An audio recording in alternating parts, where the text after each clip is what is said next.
Bonjour à tous, ici Stéphane Bonneau et bienvenue sur Goodberry. Goodberry Podcast, c'est une conversation avec des personnes inspirantes résidant en Berry pour évoquer leur parcours, leurs réussites ou leurs difficultés et l'organisation de leur quotidien.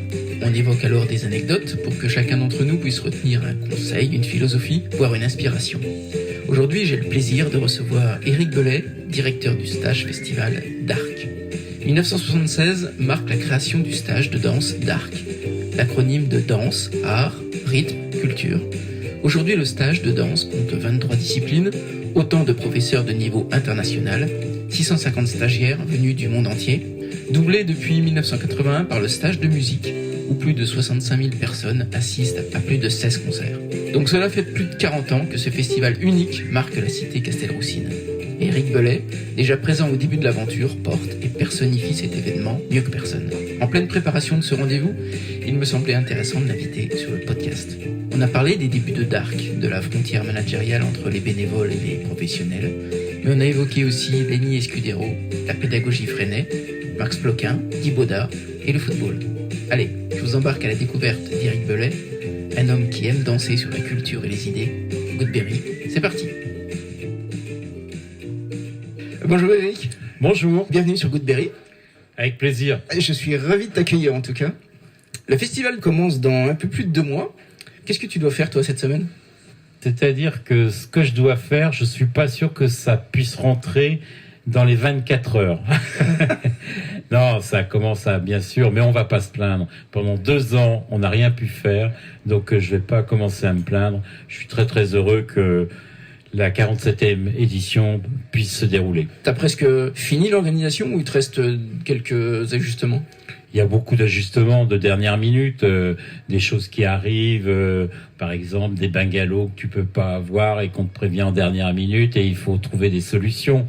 Donc c'est tout ça aussi la vie de l'organisation d'un stage et d'un festival. Les inscriptions arrivent, les artistes, c'est bien sûr, la programmation a été annoncée. Maintenant, il faut voir les hôtels, les repas, toutes ces choses qui sont moins excitantes, je dirais, qu'une programmation pure et dure.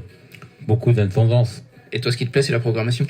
C'est avant tout la programmation, mais si tu veux faire une programmation l'année d'après, ça passe aussi par une belle organisation. Et plus la manifestation est organisée avant, mieux ça se passe. Et ça veut dire aussi que les artistes sont heureux lorsqu'ils viennent à Châteauroux. C'est une des raisons pour lesquelles on a pu accueillir des Boy George, des Nina Hagen, plein d'artistes, entre autres internationaux, parce qu'ils savent que lorsqu'ils viennent au festival, il y aura de l'accueil technique, mais aussi de l'accueil au niveau des repas, de l'hôtel. Moi, je travaille avec la Manufacture, par exemple, c'est à 5 minutes du festival, et ils sont très heureux. Ouais. Tu commences à programmer l'édition suivante à partir de septembre, octobre ? Maintenant. J'ai toujours dit qu'une programmation, c'est sur 2-3 ans. Il y a un, voire 2 artistes que je n'ai pas pu programmer cette année, mais déjà, j'ai posé les jalons pour que l'année prochaine, ils puissent être présents. Donc c'est un truc, c'est une évolution permanente. Et c'est comme ça que tu arrives à faire une programmation qui tienne la route et que tu aimes, quoi. Le festival a plus de 40 ans, je crois. C'est un peu compliqué. Pour des raisons de communication, 47e stage festival international. Le festival a été créé en 81.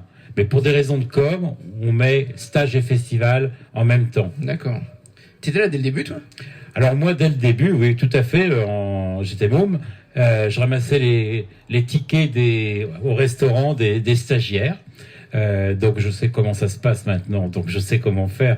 Et puis on allait avec des copains, Francis Barrois, chercher les stagiaires à la gare et les retours. On était surtout vraiment dans l'intendance pure et dure. Ouais. Comment a été monté le festival ? Alors le festival n'existait pas. La création du stage a été faite par Nadia Coulon, Nicole Ivars, Max Ploquin et d'autres. Et il n'y avait que le stage de danse. J'ai créé le festival en 81. D'accord. Et entre la création du stage en 76 et 81, c'était plutôt des animations, des cours de danse qui se déplaçaient en face du Saint-Hubert ou place de la République.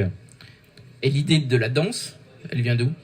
Alors c'est entre autres Nadia Coulon et Nicole Ivars qui ont eu l'idée de la création du stage. Elles participaient à des stages importants à l'époque, à Montpellier par exemple, où il y avait aussi d'autres atouts que le stage de danse. Il y avait aussi le côté touristique. Et elles se sont dit, pourquoi pas Châteauroux ? À l'époque, le maire de Châteauroux s'appelait Monsieur Daniel Bernardet, et il leur a dit banco. Il nous a dit banco. Par contre, pas de subvention les 3 premières années. Et faites vos preuves, je mets à disposition gracieusement les locaux. Et il a tenu parole, puisqu'ensuite la ville de Châteauroux a soutenu financièrement la manifestation. Je dirais qu'il a eu du flair, un flair d'homme de terrain, en se disant pourquoi pas. Peut-être que dans 10 ans, dans 15 ans, ça marchera toujours cette manifestation. Et c'est le cas. Toi, tu te souviens de tes premières semaines ? Ah oui, je m'en rappelle très très bien. Bon, il y avait beaucoup moins de monde en tant que stagiaire déjà. Mais on avait un professeur de modern jazz qui s'appelait Amadeo, qui était quelqu'un de très charismatique, très visuel, très showman. Et je me rappelle la préparation du spectacle final dans la prairie de Belle-Île à 3h du matin avec Amadeo en train de régler des éclairages. Ça restera pour moi toujours dans ma tête. C'était déjà un spectacle dans le spectacle. Qu'est-ce qui t'étonnait le plus, toi, quand t'étais môme ? Mais ce qui m'étonnait le plus, les premières manifestations stages, il y avait énormément de gens qui venaient travailler parce qu'on avait d'excellents professeurs. Il faut savoir qu'il y avait 4 disciplines. Modern jazz, classique avec 2 professeurs de Châteauroux, Christian Comte et Martine Chemet, Michel d'Alexis en claquette, et Michel d'Alexis avait été la doublure de Fred Astaire, donc c'était pas n'importe qui.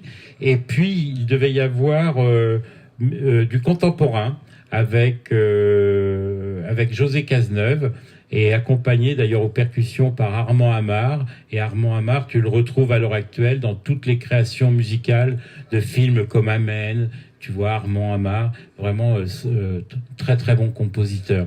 Moi, ce qui m'étonnait, c'était déjà la force de travail. J'ai toujours été impressionné par les danseuses et danseurs au niveau de leur force de travail. Le bobo, ça n'existe pas. C'est pas ce que tu vois dans le monde du sport, le football par exemple. Et j'adore le football, hein. Mais en même temps, je dois dire que ils sont assez incroyables. Les premières manifestations, il y avait aussi une notion de fête. C'est-à-dire que c'était pas du tout la même génération que maintenant. À l'heure actuelle, on a des jeunes stagiaires à partir de 12 ans qui viennent, une quinzaine qui viennent de la même école, avec leurs professeurs qui les accompagnent. Donc il y a c'est vraiment, on paye le stage et pendant 13 jours, on travaille très très dur. Les premières années, on venait travailler, certes, mais il y avait une notion de fiesta aussi. C'est la plus grosse différence entre les premiers stages et les stages actuels ? Oui, moi c'est ce que je trouve, avec des grandes différences au niveau de la logistique aussi. Les parquets, c'était les parquets de Monsieur Piolet, c'était des parquets de bal, hein, tout simplement, alors que maintenant ce sont des structures chapiteaux, parquets flottants, tapis de danse. Moi je me suis vu en train de retourner dans l'après-midi avec toute une équipe des parquets à cause de la chaleur. Ah oui. Ce qui n'est plus le cas maintenant, mais ça fait partie de la vie d'une manifestation. Combien de personnes, toi, tu gères sur l'ensemble de la structure stage plus festival ? Il y a une centaine de bénévoles et puis il y a une cinquantaine de professionnels. Alors les professionnels, c'est bien sûr tout ce qui est partie restauration, par exemple, au niveau du stage. C'est aussi les salariés de DARC, mais c'est aussi, bien sûr, des personnes ayant le statut d'intermittent du spectacle, son, lumière, backline, régie plateau, tout ce qui est sécurité aussi, une relation très étroite avec la police municipale, la police nationale, et puis tout ce qui est montage chapiteau, où ce sont que des professionnels, France Location. Ce rôle de manager, ça te plaît ? Comment t'as appris ça ? À gérer les gens, à gérer une centaine de bénévoles, par exemple ? Non, mais j'ai toujours aimé diriger, entre guillemets. Le plus dur dans cette manifestation, c'est d'avoir une gestion humaine entre les bénévoles et les techniciens. Les techniciens doivent bien sûr avoir une forme de respect pour les bénévoles et les bénévoles ne doivent pas se prendre pour des professionnels de la scène. C'est cette osmose qui est la plus difficile à gérer. Et puis bien sûr, il y a eu pendant 2 ans la difficulté de gérer la pandémie. Et là, moi je retrouve les bénévoles avec des nouvelles têtes qui viennent. Ça se passe super bien. Il y a des personnes comme Jean-Pierre Ducidour qui sont là depuis la création. Donc ça veut bien dire quelque chose. Ça veut dire qu'il y a un attachement à la manifestation qui est très, très forte. Tu parles de pandémie. Quelle était ta réaction quand tu as appris le premier confinement ? Tu étais plutôt abattu, combatif, résigné ? Premier confinement, aucune illusion.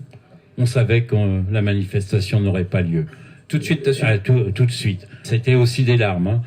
C'est la première fois qu'on annulait une édition.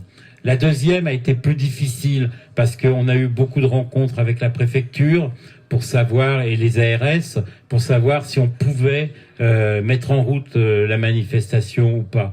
Et à un moment donné, la décision a été prise, on l'a prise ensemble sans aucun problème. On sentait bien qu'il y avait la crainte d'un cluster, plusieurs stagiaires qui viennent de plein de départements différents, qui pouvaient venir aussi de l'étranger. Donc le cluster à grande échelle était malheureusement possible. Donc la décision a été prise, mais peut-être la première édition a été très dure, dans le sens où, certes, c'était clair et net, mais c'était la première fois. T'as eu peur pour la pérennité de la manifestation ? Bien sûr, ouais. Bien sûr. Et là, je dois dire que grand merci aux collectivités qui ont été présentes, mais aussi à des partenaires privés qui ont maintenu leur partenariat pendant ces 2 ans.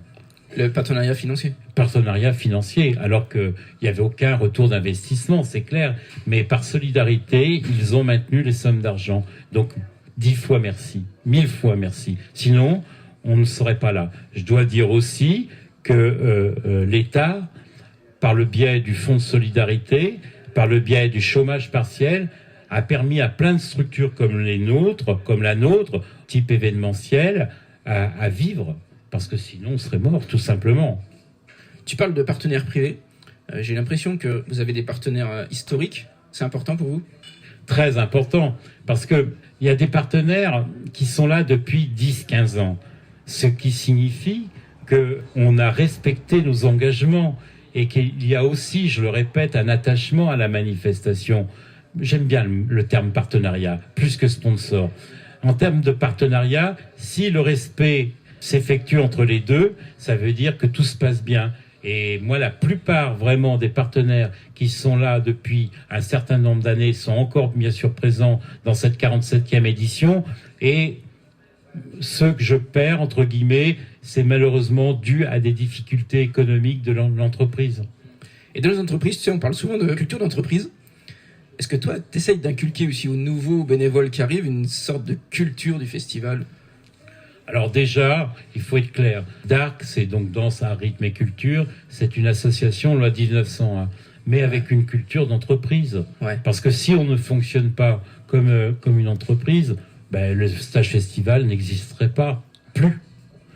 Donc ça, c'est déjà quelque chose de fort. J'ai pas besoin d'inculquer beaucoup de paramètres aux nouvelles têtes qui viennent dans l'association à titre du bénévolat, parce qu'ils sont pris dans la dynamique. Il y a une dynamique. On est tous dans le même bateau pendant un peu plus de 13 jours. Nous sommes à la MLC Belle-Île, les chapiteaux arrivent et c'est parti. Donc il y a une grande famille. J'ai l'habitude de dire Planète Dark, mais c'est vraiment ça, Planète Dark. Et tu rencontres tous les bénévoles ? Ah oui, ça j'y tiens en plus. J'y tiens parce que c'est aussi dans la relation forte qu'on peut avoir, dans les coups de gueule qu'on peut avoir, et bien comme ça, c'est comme ça qu'on avance. On peut se dire les choses, ça va pas, on se dit les choses, et puis connaître les personnes qui travaillent avec toi, pour moi c'est vraiment fondamental. Tu parles de coups de gueule, alors que tu as l'air plutôt zen et plutôt apaisé, tu vois, comme personne. La dernière fois que tu t'es mis en colère, c'est pourquoi ? Les fois sont très nombreuses. Non, je suis zen, mais je suis pas simple. pas simple, entre autres pendant la manifestation, où les heures de sommeil se comptent, 2-3 heures de sommeil par nuit. Non, moi j'aime que ça fonctionne comme je l'entends. J'aime les choses carrées ou rectangulaires comme tu veux, mais une fois que c'est prévu comme ça, j'aime pas qu'on change. Parce qu'il y a aussi des choses que certaines personnes ne peuvent pas voir. Il y a plein de paramètres de sécurité, par exemple. Donc, il faut être vigilant. On a une responsabilité par rapport aux stagiaires. Il y a des mineurs, donc il faut être très, très vigilant. Par rapport au festival, il y a 2000, 3000 personnes par soir. Il y a une responsabilité dingue. Moi, le soir, à minuit, quand tout s'est bien passé, je respire. Parce que cette responsabilité, elle est très forte. Les mineurs qui sont présents, 80% de femmes. On sait dans quel monde on vit actuellement. Donc c'est vraiment, beaucoup d'angoisse. Et le point d'équilibre, il est où entre la rigueur que tu dois inculquer et un bénévole qui vient là pour le plaisir? Il n'a pas d'obligation contractuelle, j'imagine? Tu as raison de dire qu'il n'y a aucune obligation contractuelle. C'est un véritable bénévole. Il faut faire passer le message. Ce sens des responsabilités, il faut faire passer ce message. A priori, j'ai jamais rencontré de problème à ce niveau-là, tu vois. Donc ça veut bien dire qu'on est on est emmené, il y a une dynamique, certes. Comment tu choisis les professeurs? Comment je choisis les professeurs? Alors, c'est pareil, c'est un petit peu comme les partenaires. La plupart des professeurs viennent depuis assez longtemps. Donc, il y a une vraie fidélité réciproque. Il y a des professeurs de grands noms qui ne se sont pas adaptés au stage. Par exemple, un professeur qui n'acceptait pas que, à l'époque, on avait un atelier massage, que les stagiaires viennent maquiller. Donc, il posait problème quelque part au niveau de l'esprit d'Arc, de la philosophie d'Arc. Donc, tout simplement, il n'est pas revenu l'année d'après. Mais en général, les professeurs qui sont là partagent éducation populaire de la danse et de la musique, ils partagent cette philosophie. Et puis il y a bien souvent, malheureusement, des disparitions. Christiane Legrand, célèbre professeur de chant qui est malheureusement disparue, eh bien, elle m'avait déjà, avant son décès, conseillé Laurent Saltiel, qui était tout à fait dans la même démarche artistique. D'ailleurs, c'est là la difficulté, c'est de trouver des professeurs qui viennent pour la première fois, qui soient dans la même démarche. Cette année, nous avons par exemple en danse de salon un nouveau professeur, Adrien Cabi, qui a été demi-finaliste de Danse avec les stars. Mais l'ancien professeur, Michel Koenig, l'accompagne sur une semaine. Okay. Et Joël Zawatowski, qui était professeur de massage, a fait venir plusieurs années sa fille, Lola Zawatowski, qui est maintenant professeure de massage. Joël a créé le massage minute sur les autoroutes. Et bien, c'est Lola qui maintenant enseigne. Mourad Bouayad, qui enseigne la danse contemporaine, un jeune chorégraphe qui a un talent monstrueux, qui a un avenir tout tracé, est venu, dès l'âge de 5-6 ans, participer au stage. Donc le stage, il le connaît par cœur. Et du côté artiste, du côté festival, j'imagine que ta programmation, tu la veux éclectique, c'est l'idée? Alors la programmation, c'est ce qu'il y a peut-être de plus difficile, parce que tu fais pas une programmation pour toi déjà, ouais. Tu la fais pour les autres, pour l'ensemble des publics, ce qui fait un public d'ailleurs. Le but du festival, c'est que les personnes fassent confiance à la programmation et disent par exemple Groundation, je ne connais pas, c'est gratuit, je vais venir découvrir. Moi, j'ai bien sûr Calogero, mais je vais venir découvrir Groundation. C'est ça le but d'une programmation. C'est aussi parce que ça c'est un des paramètres, un des fondamentaux du festival, toujours des premières parties. Eh bien, moi, le fait que, par exemple, Baptiste, première partie de Calogero, c'est un vrai challenge pour eux. C'est un super truc. Ils vont passer devant 4000 personnes, 5000 personnes, devant un bel artiste.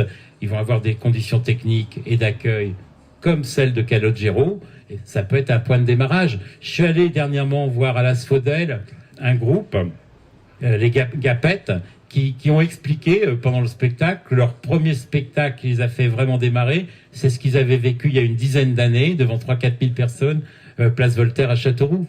Donc ça fait plaisir déjà. Et puis moi, ce qui m'intéresse, c'est de voir 10 ans après où ils en sont. Tu parles de l'Asphodel, tu vas voir d'autres festivals dans l'année? Ma problématique, c'est juin-juillet, où je peux pas me déplacer parce que j'ai trop de travail. Mais mon boulot, c'est bien sûr d'aller voir des spectacles. Le métier a changé aussi. Il est vrai que autant un spectacle vivant, c'est fondamental, mais tu peux, par le biais d'Internet maintenant, voir plein de choses, ce qui n'était pas le cas il y a 15-20 ans. Et comme je me suis planté il y a quelques années, faut toujours aller voir, toujours. Je me rappelle avoir fait venir un groupe reggae qui était en fait un sound system, place de la République. Et il n'y avait pas d'instrument, c'était un sound system, un vrai sound system comme on en voit en Jamaïque. Ah oui. J'attendais de voir la batterie, ben non, pas de batterie, enfin voilà.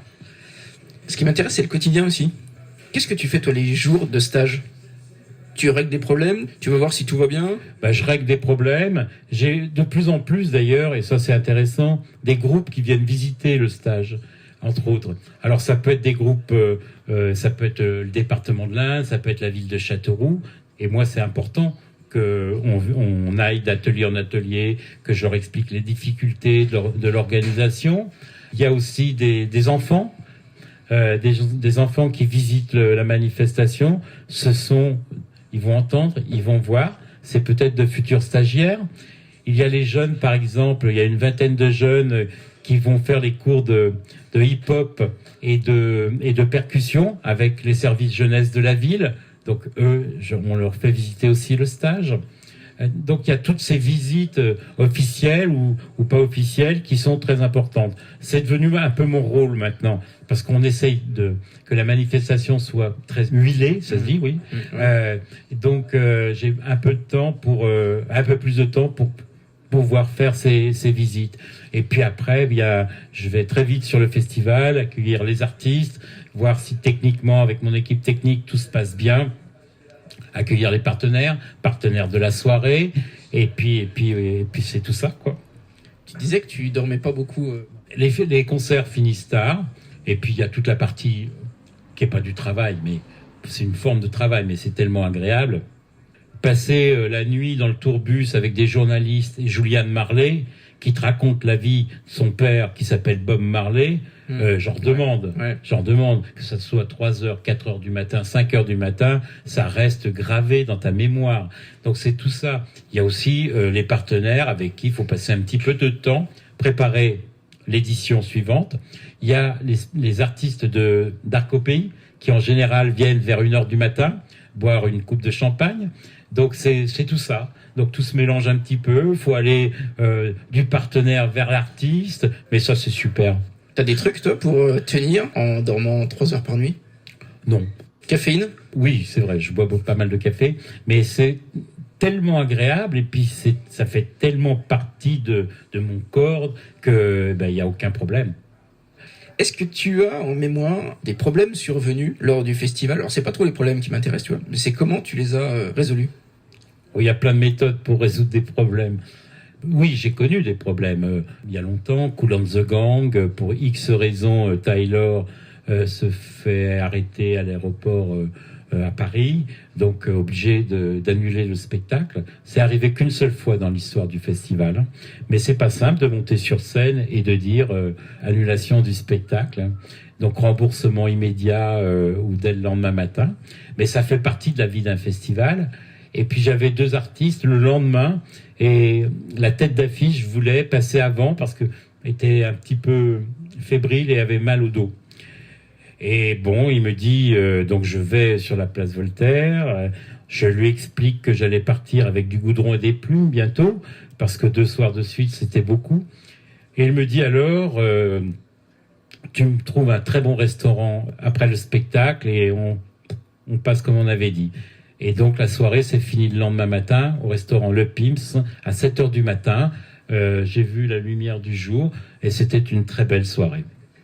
Et des problèmes techniques, ça arrive ? Réellement, j'ai une belle équipe technique, que ça soit au niveau du son-lumière. Il faut savoir que par exemple, lorsqu'il y a une compagnie de danse, lorsqu'on reçoit Pietragala avec sa comédie musicale Marco Polo, en général, c'est J-3, J-4 au niveau de l'installation. Et là, moi, c'est pas possible. C'est la veille, à minuit, on y va. Et là, l'équipe technique avait réussi vraiment quelque chose de merveilleux. Toute l'installation dans la nuit, jusqu'à 6-7 heures du matin. Et c'était incroyable. Non, des problèmes techniques, on n'en a réellement jamais rencontrés. D'accord. On a eu des sons meilleurs. Le son de Boy George avec les anglo-saxons était merveilleux. C'est sans doute le plus beau son qu'il y a eu Place Voltaire. Tu parles d'Arc au Pays. Toi, ton rôle, c'est aussi d'apporter des idées comme ça pour que le stage ou le festival grandisse? Ben oui, il faut être en mouvement. J'ai l'habitude de dire que faut pas se dire ça y est, c'est gagné, la manifestation marche bien, tout va bien. Non, moi le 1er septembre, ça redémarre. Analyse de la manifestation et trouver de nouvelles idées. Lorsque j'ai proposé à Monsieur Pinton, qui était président du département de l'Indre, cette idée d'Arc au Pays, c'était quoi l'idée d'Arc au Pays? On n'a rien inventé, c'était occuper à 18h30 la place du village, avec le message « On vient vous voir, donc venez à 21h, place Voltaire ». Il s'avère maintenant, on a pratiquement passé une centaine de communes, et à peu près une centaine d'artistes. Il s'avère maintenant que les maires sont tellement heureux de les avoir, les reçoivent tellement bien qu'ils arrivent à 2h du matin dans les loges du festival. Donc je pense que le public reste aussi. Ça s'est corsé, puisque maintenant il y a une fanfare, un groupe, il y a un challenge artistique. Je retiens un groupe pour l'édition suivante. Blondin et ses Terriens, qui va passer en première partie de Superbus, a fait d'Arc au Pays 2019. Mais c'est un challenge artistique. Et je dois dire que Monsieur Marc Fleuret, qui est président du département de l'Indre maintenant, on a longuement discuté d'Arc au Pays et on sent bien une volonté d'aller plus loin l'année prochaine. Ok. Donc beaucoup de festivals. Il y a un festival qu'on appelle Off. Pourquoi il n'y a pas dans les rues de Châteauroux des démonstrations de danse? Le Off est en train de se mettre en place. Ça a été difficile parce qu'à une époque, il y avait plusieurs associations de commerçants. Donc ça posait problème. Et maintenant, il n'y en a plus qu'une, les boutiques de Châteauroux. Et ça facilite les choses. Et puis, il y a des initiatives aussi qui sont intéressantes. Il va y avoir un off tous les soirs à partir de 19h, place Monestier. Avec, à l'époque, c'était Christophe Dutot de la dernière séance. Maintenant, c'est Florian du Café des Halles. Et vraiment avec une belle programmation.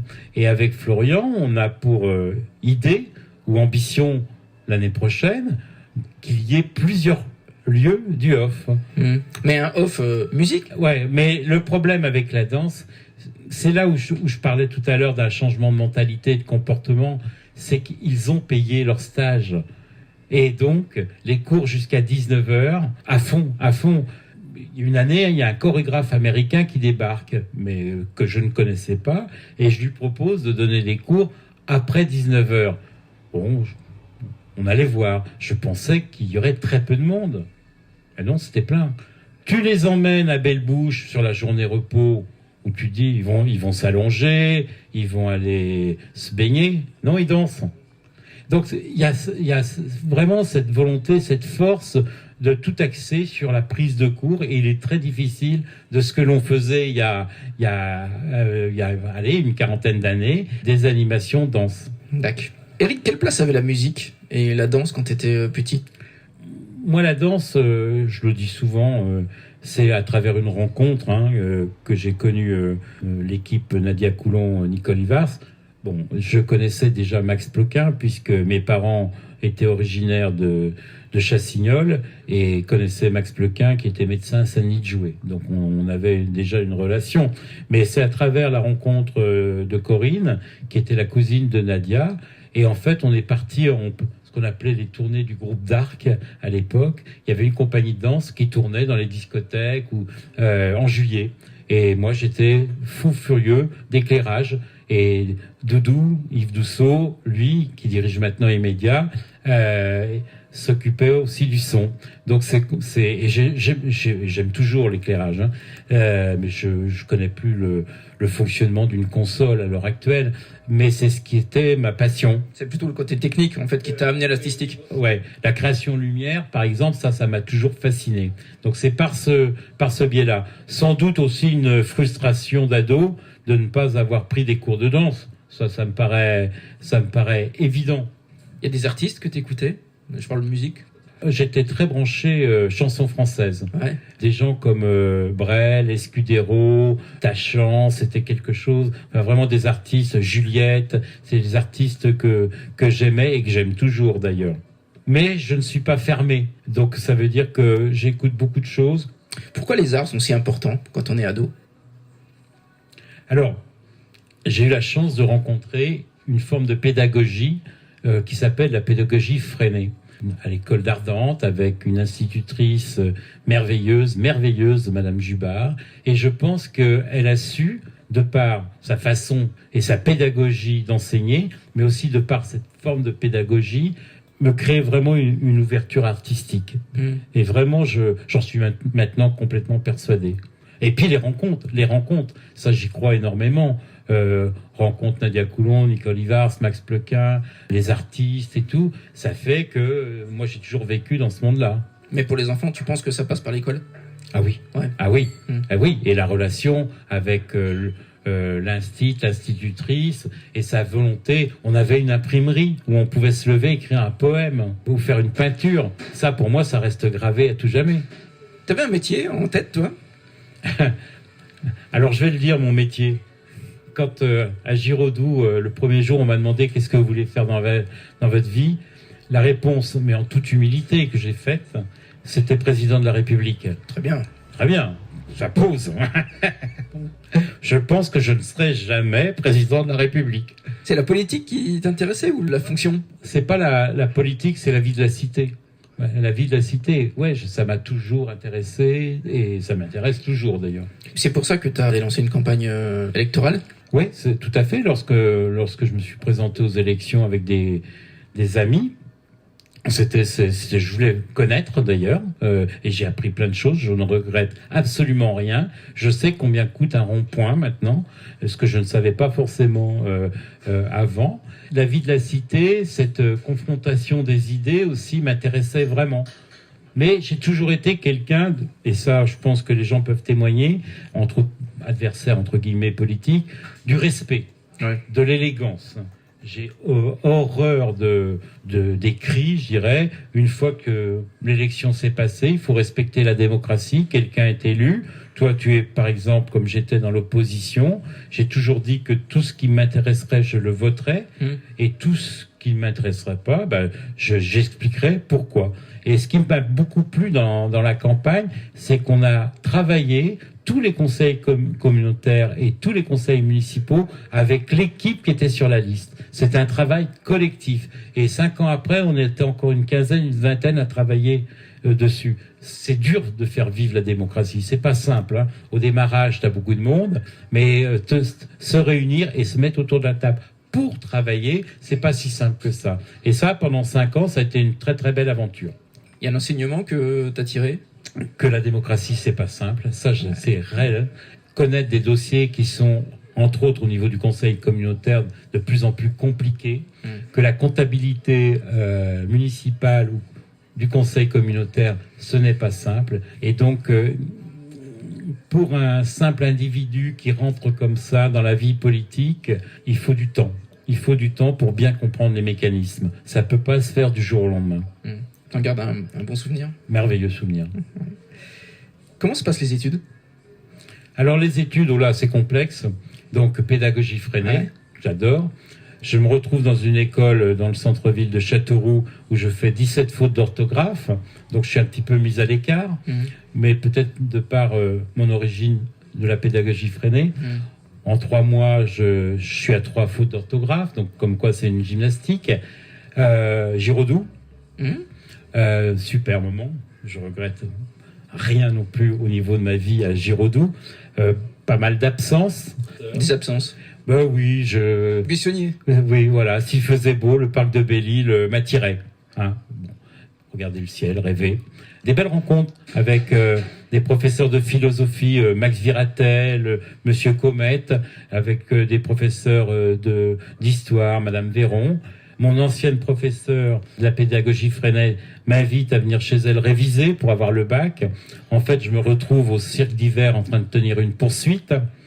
Donc, comment te dire, ma relation parentale a eu quelques difficultés lorsque les résultats du bac sont tombés. parce qu'absent, tout simplement. Alors, je m'en vante pas, parce que c'est pas bien, mais ça me correspond, tout simplement. Donc voilà, je suis inscrit à la fac de Vincennes, à l'époque où où t'avais pas besoin d'avoir ton bac. D'accord. Pour faire quoi? Sciences Po. Sciences Po. Ah. La politique. Et je suis plus dans les rues parisiennes que à la fac de Vincennes. Voilà. Cette friction parentale, tu l'as vécue comment? Sur le moment, pas simple, mais bon, c'est la vie, et puis c'était mon parcours, hein. Mais je suis quand même, je relativise. Ce que j'ai fait n'est pas forcément à dire à tous les enfants. Moi, la pédagogie freinée correspondait à ce que j'étais, ce que je voulais être, mais je peux comprendre qu'elle ne corresponde pas à tout le monde. Et ma façon de faire et de vivre à l'époque peut aussi ne pas correspondre à tout le monde. Ouais. Eric, est-ce que tu as eu un échec? C'est pas forcément un échec, mais c'est quelque chose, c'est un regret. Lorsque je crée, avec une société que j'avais créée qui s'appelait Chapeau Claque, Bonjour les Hirondelles, j'adore le terme Bonjour les Hirondelles, un festival à Châteauroux où je reçois les Blancas, Enrico Macias, Marcel et son orchestre, Diams, avec 5000 personnes. J'ai regretté ensuite que pour plein de raisons, 3 ans après, je l'arrête. Parce que l'arrivée du tarmac fait que on met des spectacles en mars, c'est comme ça, et que j'ai estimé que 10-15 spectacles au mois de mars pour la population, c'était pas possible. Il y avait un des deux qui devait dire j'arrête, et donc j'ai dû arrêter. Et c'est dommage parce que ce festival était bien situé, et puis avait tout de suite pris. Et puis ce terme Bonjour les Hirondelles avant le printemps de Bourges, je trouvais ça assez intéressant. Et quel enseignement t'en tires? Ce que j'en tire, c'est qu'il y a des productions par moment qui te voient comme un concurrent et qui te mettent des dates et des dates. Et comme par hasard, lorsque toi tu dis j'arrête, ces dates, elles ne se font plus. La dure loi du métier. Ok. Est-ce que tu continues à apprendre des choses? Toujours. Alors là, toujours. C'est clair, avec les productions, la façon de travailler actuellement n'est plus la même qu'il y a 10 ans, hein. Il y a certains producteurs ou productions qui ne fonctionnent plus non plus comme il y a 10 ans. On voit bien que c'est dur pour tout le monde. C'est-à-dire que il y a quelques années, tu demandais des affiches, ça arrivait 48 heures après. Maintenant, les productions essayent de diminuer leurs frais, tout simplement. Les tarifications, ce que tu payais 10 000 euros il y a encore quelques temps, c'est du 30 000 euros. Enfin voilà, tout est en évolution et ça va pas forcément dans le bon sens d'ailleurs. Est-ce que tu as des trucs pour déconnecter un peu? J'ai eu la passion à un moment donné du football, Saint-Christophe, Union sportive laïque de Saint-Christophe, joueur, puis manager. Quel poste? Arrière latéral. Mais j'adorais le foot et puis en plus à Saint-Christophe où il y avait des gens de toutes les couleurs, donc ça c'est ce que j'aime. On était en 16e de finale de la Coupe de France. En 32e, on élimine la Berrichonne et on se fait éliminer par Toulon avec comme entraîneur Courbis et comme avant-centre et qui marque d'ailleurs dans les dernières secondes Anziani, donc un très bon joueur. Donc ça, ce sont des super souvenirs. On avait une très belle équipe. J'ai monté avec Nano Chauvin, club de volleyball aussi. J'aimais beaucoup le volleyball. En fait, l'idée première, c'était de se retrouver. On avait plein de copains qui jouaient au rugby, au foot, et on se retrouvait pas. Donc, on a fait un club de volleyball et une 3e mi-temps terrible. Cet esprit touche à tout, c'est une curiosité. Moi, mon père était footballeur, donc j'ai le foot dans le sang, je dirais. Mais j'adore le rugby. À l'heure actuelle, je vais plus voir un match de rugby qu'un match de football, alors que je connais pas les règles à 100% du rugby. Non, j'aime découvrir.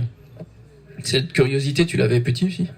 Je pense. Ouais, je pense. Et je reviens toujours à ce que je disais sur la pédagogie freinée. Je pense aussi que ça a contribué à avoir ce sens de la découverte. Est-ce que tu as un défaut? Non, mais des défauts, j'en ai plein. Je peux me mettre en colère très facilement, ça c'est clair, quand ça va pas.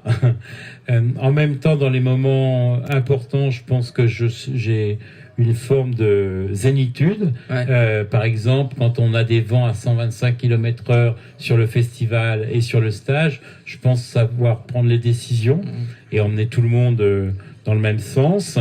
Non, des défauts, j'en ai plein.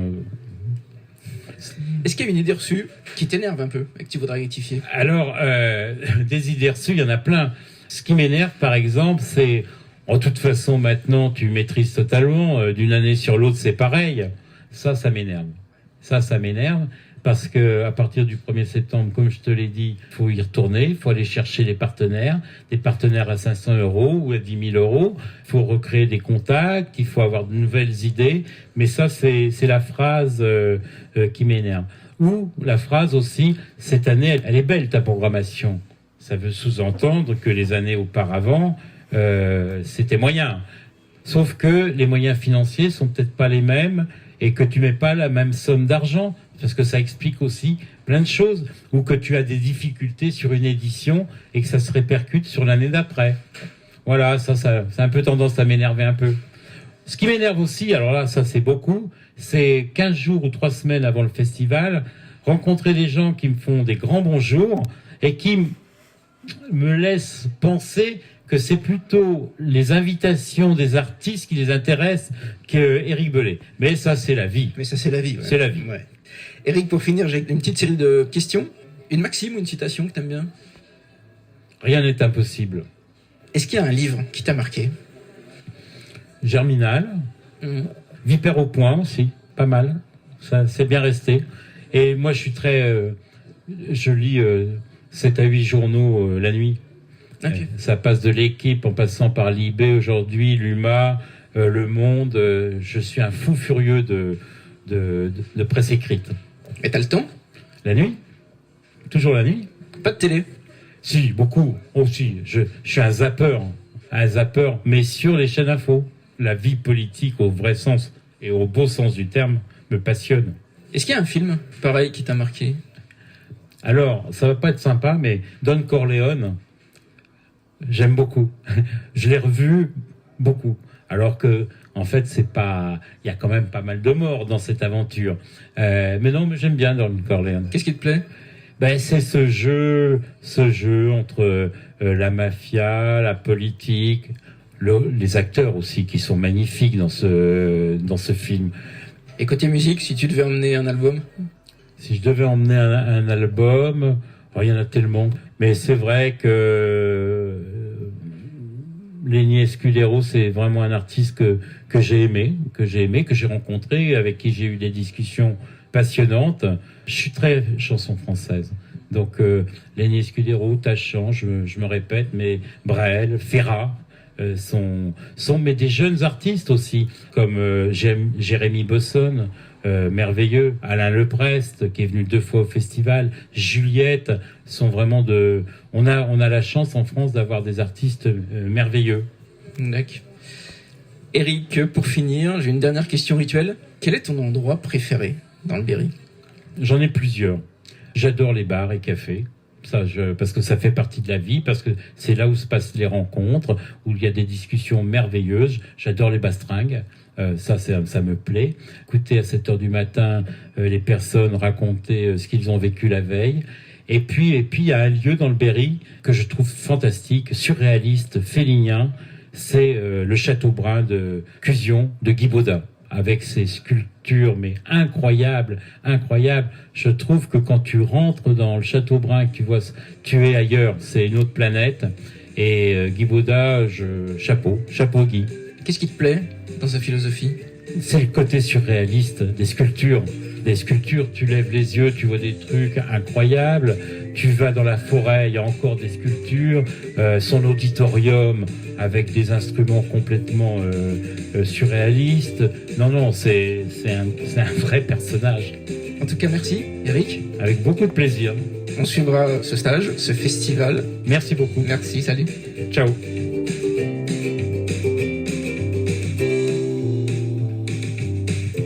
Et voilà, fini pour aujourd'hui. J'espère que l'épisode vous a plu et que vous viendrez nombreux au festival d'art et au stage de danse. Quelques petites choses avant de vous quitter. Si vous cherchez les références évoquées dans l'épisode, ils sont sur la page Facebook de Goodberry Podcast. Aussi, n'hésitez pas à vous abonner sur vos plateformes pour être alerté des derniers épisodes disponibles. Dernière chose qui compte beaucoup pour moi, et ça prend quelques secondes, c'est de noter 5 étoiles sur Apple Podcast ou vos autres plateformes. Ça permet de faire connaître le podcast et donc les talents de notre territoire.